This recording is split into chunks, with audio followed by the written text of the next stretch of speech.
Assalamu alaikum. Et surtout, dans l'une des dernières vidéos, nous avons parlé du rituel de la vache rousse. Nous avons vu que selon la Torah, dans le livre des Nombres chapitre 19, Dieu ordonne de sacrifier une vache entièrement rousse, sans défaut, n'ayant jamais porté de joug. Il faut l'égorger, la brûler entièrement, y ajouter du bois spécifique, de l'hysope et un tissu écarlate. Les cendres sont ensuite mélangées à de l'eau provenant d'une source naturelle. Le mélange est aspergé sur les personnes rendues impures, car certaines impuretés ne peuvent être purifiées que par les cendres de la vache rousse. Par exemple, que si une personne touche un mort, assiste à sa mort ou touche un ossement humain, elle devient rituellement impure. Et selon eux, c'est l'impureté la plus grave. Alors, il faut accomplir le rituel de la vache rousse.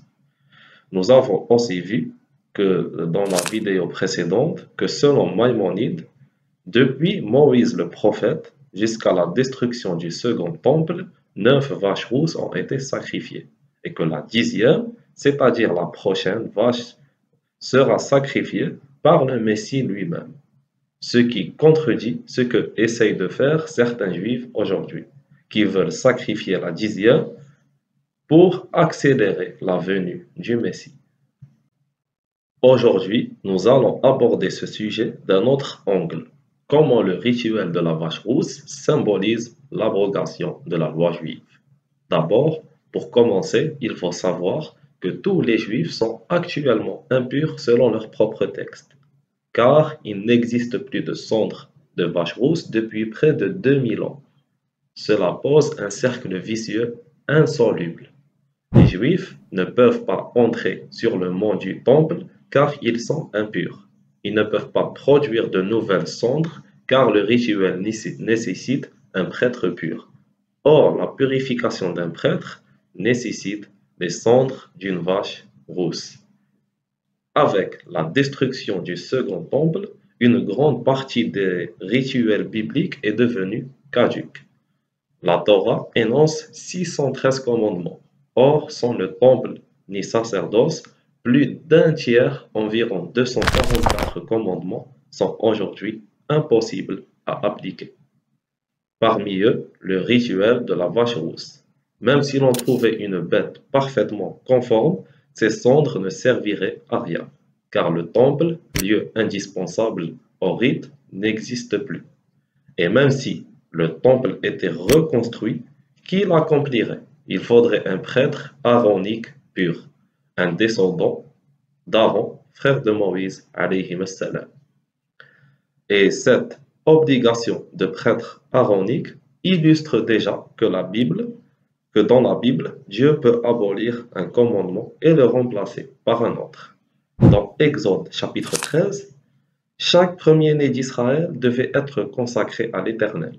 Mais après l'épisode du veau d'or, dans Exode 32, les Lévites exécutèrent ceux qui avaient participé à l'idolâtrie. Et dans Nombres chapitre 3, pour les récompenser, Dieu transféra alors ce privilège aux Lévites, descendants d'Aaron alayhi salam.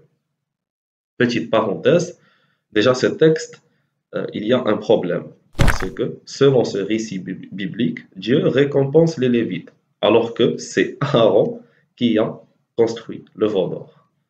Le Coran, quant à lui, innocente Aaron de cette accusation. Aujourd'hui, un prêtre aaronique pur n'existe plus de manière certaine.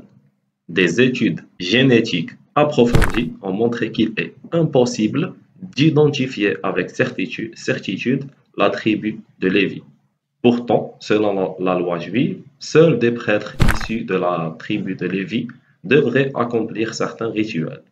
C'est pourquoi Maïmonide affirme que l'une des fonctions du Messie, une fois son royaume établi, sera de purifier la lignée des Lévites.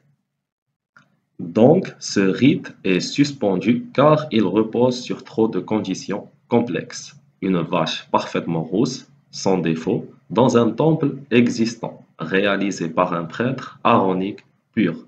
C'est pourquoi nous leur disons, Êtes-vous aujourd'hui encore sur la religion de Moïse, Moussa alayhi salam? Si ils répondent oui, nous poursuivons. N'est-il pas écrit dans la Torah que quiconque touche un os humain, foule une tombe ou se trouve au chevet d'un mourant, devient rituellement impur et que cette impureté ne peut être levée qu'avec les cendres de la vache rousse préparées par un prêtre issu de la lignée d'Aaron. Ils ne peuvent pas le nier, car ce texte figure clairement dans leurs écritures. Nous leur demandons alors, observez-vous encore aujourd'hui cette loi? Et ils répondent, non, car nous ne pouvons plus l'appliquer. Nous leur disons, comment alors avez-vous jugé que celui qui touche un os, une tombe ou un mort est pur, alors que ce qui est écrit dans votre propre livre dit le contraire?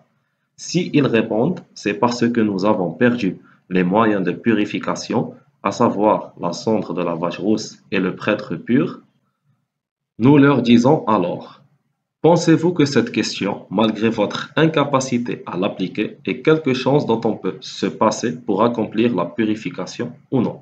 Si ils disent oui, nous pouvons nous en passer, alors ils auront reconnu l'abrogation de cette obligation en raison d'une circonstance propre à cette époque. Et si ils disent non, nous ne pouvons pas nous passer de cette purification, alors ils auront reconnu qu'ils sont impurs à jamais tant qu'ils ne peuvent pas accéder à la cause de la purification. Mais le problème ne s'arrête pas là, car cette question touche aussi à d'autres commandements. Si, selon leurs propres critères, le peuple demeure dans un état d'impureté originelle, pourquoi alors faites-vous une distinction si stricte pour la femme menstruée? Pourquoi, après la cessation de ces règles, lui imposez-vous encore un délai de 7 jours? Et pourquoi parmi vous, celui qui touche le vêtement d'une femme en période menstruelle refuse de le laver avec ses autres vêtements? Et s'ils vous répondent parce que cela fait partie des lois de la Torah, nous disons, n'est-il pas écrit dans la Torah que cette question relève de la pureté? Or, si cette pureté leur échappe déjà à cause d'une impureté plus ancienne et plus grave, celle qu'ils portent depuis l'origine, comment donc la loi sur l'impureté menstruelle pourrait-elle avoir un sens? Car selon leur propre texte, cette impureté d'origine ne disparaît pas par un simple lavage, contrairement à l'impureté menstruelle. Elle est donc, à leurs yeux, même plus grave encore que celle des menstrués. Cela montre que cette religion, dans sa version actuelle, n'est ni valable en tout temps, ni applicable partout. L'absence de pérennité et d'universalité est flagrante. Elle repose sur un temple détruit depuis près de 2000 ans, sur des prêtres disparus et sur des conditions impossibles à réunir. De nombreuses obligations sont restées inappliquées depuis 2 millénaires, ce qui remet directement en question la continuité, l'universalité et l'applicabilité de cette loi. Cela ne fait que renforcer la pertinence du concept d'abrogation reconnu en islam, où Dieu remplace certaines lois par d'autres mieux adaptées aux époques et aux contextes.